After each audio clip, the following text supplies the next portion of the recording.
कि वो आए और इन सम्मानीय व्यक्तित्वों का सम्मान करने में हमारा सहयोग करें।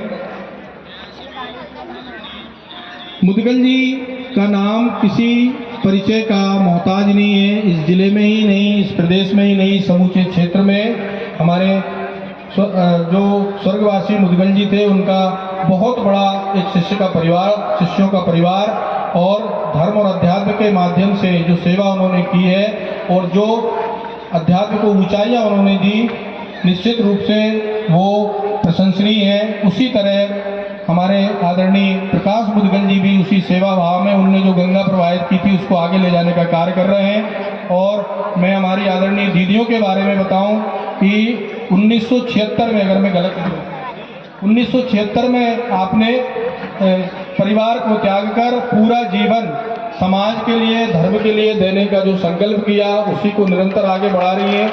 आपकी एक दीदी और है, ब्रह्म कुमारी शबनम दीदी, वो भी ब्रह्मचारी हैं। तो ये भक्ति, योग और साधना की त्रिवेणी ये तीनों बहनों ने इस तरह प्रवाहित की है, जिसमें समाज के बहुतेरे लोग, बहुत से भाई बहन अपना जीवन धन्य बना रहे हैं। ईश्वर से जुड़ने का मार्ग, साधना और योग के माध्यम से अपना जीवन लोग सुधार रहे हैं। ऐसी हमारी सेलम दीदी जो पिपरिया सेवा केंद्र से जुड़ी हैं, रेशम दीदी जो अशोकनगर गुना सेवा केंद्र से जुड़ी हुई हैं, हम उनको यहाँ बारंबार नमन करते हैं, प्रणाम करते हैं। उनका जो कार्य है निश्चित रूप में समाज में एक चेतना की जो आभा वो फैला रही है उसका प्रकाश दूर दूर तक देखा जा सकता है। उनके कार्य की प्रशंसा, एक बार जोरदार तालियां बजा दीजिए।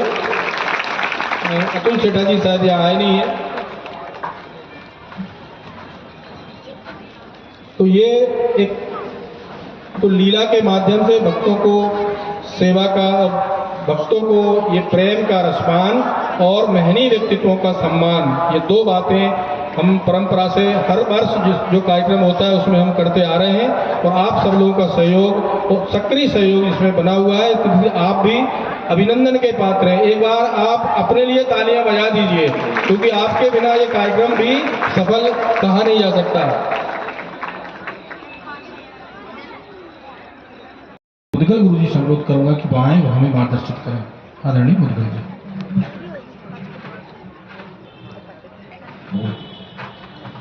सर्वे भवन्तु सुखिनः, सर्वे सन्तु निरामयाः, सर्वे भद्राणि पश्यन्तु, मा कश्चित् दुःखभाग् भवेत्। निश्चित ही ये बात जो दीदी ने कही कि हमें अपने जीवन में कृष्ण की लीलाओं से जो हमें प्राप्त करना चाहिए, कृष्ण की लीलाएं आदर्श के रूप में हमें ग्रहण करना चाहिए। और कर्मयोग की यहाँ तक बात है, भगवान कृष्ण के द्वारा जो कर्म का करने का जो तरीका उन्होंने बताया है, वह पूर्णतः ये निश्चित करता है कि हम अपने जीवन में कोई भी कार्य करते हैं उसको पूर्ण समर्पण के साथ, फिर आगे और पीछे ये नहीं देखना चाहिए। यदि आप ईश्वर में समर्पण कर देते हैं तो ये सब जिम्मेदारी उस ईश्वर की बन जाती है।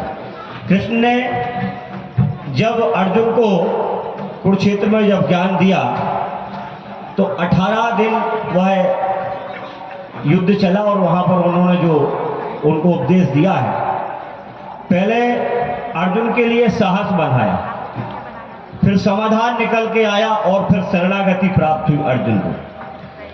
क्योंकि संबंधों की जहाँ तक बात है, अर्जुन को जब कुरुक्षेत्र में जब युद्ध के लिए तैयार करने के लिए वो प्रेरित किया भगवान कृष्ण ने, पहले वो तैयार नहीं हुए तो उन्होंने संसार से उठकर उन्हें उस ईश्वर और उस बिंदु की ओर ले गए जहाँ पर हम सबको एक दिन जाना है।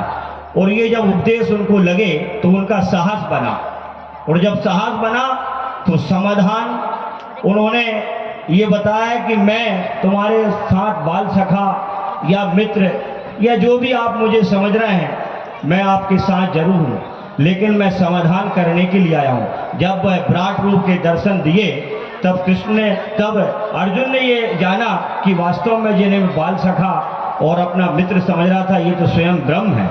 और जब ये दो चीज आई तो अंत में उन्होंने साष्टांग प्रणाम कर और शरणागति मांगी अर्जुन ने। तो कहने का मतलब ये है कि कन्हैया जी की जो भी लीलाएं हैं उनको हमें आत्मसात करना है, उन्हें करना नहीं है। कृष्ण ने जो भी लीलाएं की उनको अपने जीवन में आत्मसात करें और भगवान राम के द्वारा किया हुआ जो कार्य है, जो चरित्र है, उसको अपने जीवन में अपनाएं और मर्यादाओं के साथ भगवान श्री राम ने अपनी जो लीलाएं की हैं, तो हमें ईश्वर के प्रति पूर्णतः समर्पित होकर आप जो भी कार्य करते हैं पूर्णतः समर्पित हों, तो निश्चित ही कन्हैया है, राम है, या जो भी आपके इष्ट हैं आपके लिए वो बल देते हैं और हमें उस शरणागति तक ले जाते हैं जिसके लिए हम सब प्रयास रहते हैं। और ऐसे आयोजनों से ये हमें प्राप्त होता है।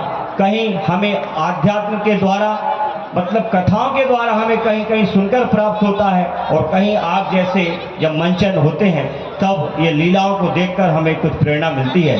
आज इस अवसर पर मैं यहाँ आयोजकों को भी धन्यवाद दूंगा कि ऐसे आयोजन करके वह इतने बड़े समूह को एक साथ भगवान के दर्शन कराते हैं। निश्चित ही वह धन्यवाद के पात्र हैं और आप सभी को प्रणाम करता हूँ। अस्तु। बहुत बहुत धन्यवाद गुरुदेव। हमारे बीच शहर के जाने माने चिकित्सक डॉक्टर अतुल सेठा जी पधार चुके हैं। मैं आदरणीय सर और संतोष भैया से निवेदन करूंगा कि वो डॉक्टर अतुल सेठा जी का साल श्रीफल और स्मृति चिन्ह भेंट कर सम्मान करें। डॉक्टर अतुल सेठा जी, जिन्हें मैं कई बार मंच की मर्यादा भूल जाता हूँ, भैया ही बोल देता हूँ, तो बड़ा लंबा उनसे हमारा साथ है। वो चिकित्सा के पेशे में इतने सहज सरल व्यक्ति हैं कि अगर कोई बाहर देखे तो कोई कह नहीं सकता कि ये भी इतने अच्छे और चिकित्सक हो सकते हैं। उनके अस्पताल में जब कोई मरीज आता है तो पैसा है, नहीं है, कम है, ज़्यादा है, कुछ नहीं, वो खड़ा हो जाता है। जब बिल बनता है तो अतुल भैया से कुछ कहता तो उनकी भुवन मोहनी मुस्कान ऐसी है कि वो पैसे मांग भी नहीं पाते कई बार। तो ऐसे ही इलाज हो जाता है और इसी तरह से सेवा कार्य उनका चल रहा है। केशव अस्पताल का जाना माना नाम है। उनकी पिताजी के समय से इस शहर की सेवा उनका परिवार चिकित्सा के माध्यम से कर रहा है। जब हम किसी को करते हुए देखते हैं वो याद हो जाता है, यानी कर्म ज्यादा प्रभावित करते हैं, क्योंकि ये दुनिया कर्म क्षेत्र है और इस कर्म क्षेत्र में हम लोग भी सब कर्म से बंधे हुए हैं। इसलिए जब जब धर्म की ग्लानि हुई, भगवान को भी इस धरा पर आना पड़ा और कर्म करके सिखाना पड़ा। क्या है भक्ति, क्या है ज्ञान, क्या है वैराग्य। तो हम सब जो इस समय का लाभ ले रहे हैं, हर एक के अंदर में एक भाव जरूर हो कि हम जो कुछ भी देख रहे हैं, लीलाएं ईश्वर को करते हुए देख रहे हैं, इसलिए ये सब हमारे जीवन में समाना चाहिए। और इसके लिए अपने अंदर में 3-4 बातों का ध्यान रखें। पहली बात ये भगवानुवाच है कि सब स्वमान में रहिए। आप कौन हैं, आप कहाँ से आए हैं, आपका घर कहाँ है और जाना कहाँ है। तो हम सब उस परमात्मा की संतान श्रेष्ठ आत्माएं हैं। इस सृष्टि रंगमंच पर हम लोग भी खेल खेलने, लीलाएं करने के लिए आए हैं। हम सबका घर वो परम धाम है जिस परम धाम में पार ब्रह्म परमात्मा स्वयं निवास करते हैं। और हम सबको अपने जीवन में जो श्रेष्ठता लानी है, इसके लिए स्वमान में रहना है। दूसरी बात भगवान के द्वारा बताई गई कि सबको सम्मान देना है। छोटों को प्यार, बड़ों को सम्मान, बराबरी वालों को भी आदर। अगर ये तीनों चीजें हम अपने जीवन में देते रहे तो हम सबको संतुष्ट कर पाएंगे। ना हम किसी से नाराज होंगे, ना हम किसी को नाराज करेंगे। संतुष्ट रहेंगे और संतुष्ट करेंगे। तीसरी बात ईश्वर के द्वारा कही गई, सबको सहयोग दो।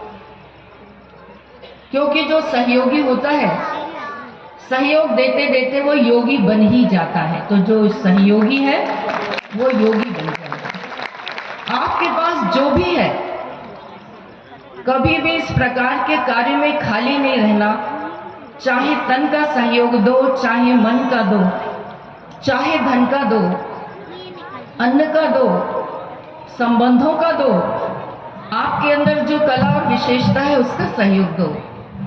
लेकिन जो हम देते हैं कई गुना हमारे पास लौट कर आता है, इसलिए देने में कभी भी सोचना नहीं। आज के समय में दुनिया में सब इतने भयभीत हैं, हर जगह भय व्याप्त, और उसका कारण कि सब हर जगह अपने आप को असमर्थ समझते हैं कि ये हम नहीं कर पाएंगे, ये हमसे नहीं होगा। परंतु खुद भी समर्थ बनो, औरों को समर्थ बनाओ, और उसकी एक ही विधि है, अपने जीवन में राजयोग को महत्व दो। राजयोग के लिए, राजयोग सीखने के लिए, योगी बनने के लिए एक घड़ी आधी घड़ी जरूर अपने जीवन में निकालो, तब हमारा समय, हमारी शक्तियां, हमारा तन मन जीवन सब कुछ सफल होगा। ओम शांति। वे मुख सो तो मीठो मीठो बोले हैं, परंतु उनके हृदय में कपट भरो गयो है।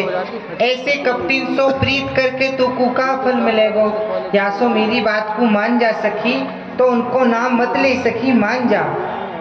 श्याम सुंदर, हे मदन मोहन, एक बार मुझको अपने हृदय से लगाए ने प्यारे। मेरी कही तो चित ना धरत है सखी, मेरी कही तो चित ना धरत है। याही ते मोहि जान परत है, याही ते मोहि जान परत है। तू अपने सुंदर तन रोग लगा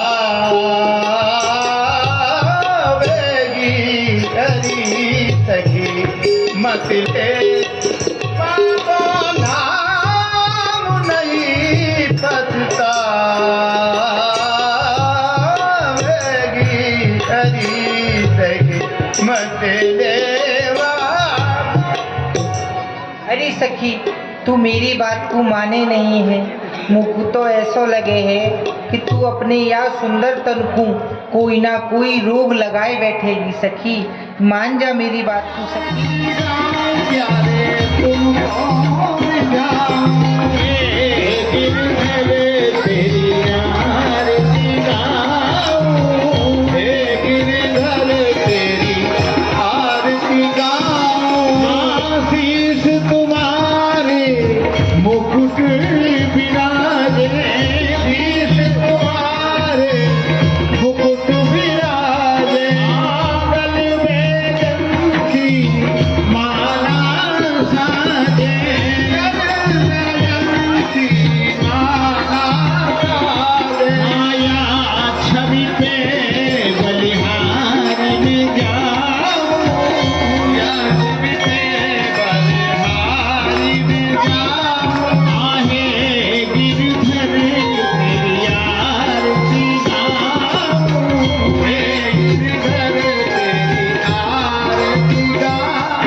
नवा